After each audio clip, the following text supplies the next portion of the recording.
Shri Ganesh cutlery mall Tharad લઈને આવી છે થેલામાં સરસ મજાની ઓફર। બધા અલગ અલગ કંપનીઓમાં તમને થેલા અલગ અલગ વેરાયટીઓમાં તમને જોવા મળી રહી છે। હવે નાના બચ્ચો માટે પણ મસ્ત વેરાયટીના થેલા અલગ અલગ વેરાયટીમાં તમને મળી જશે।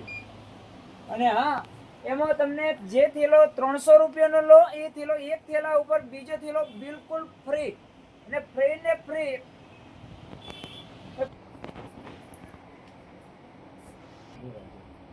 પહેલા ધોરણથી કરીને કોલેજ સુધીની બધી પ્રકારની બેગો તમને મળી જશે। લગેજ બેગ પણ જોઈએ તો પણ મળી જશે।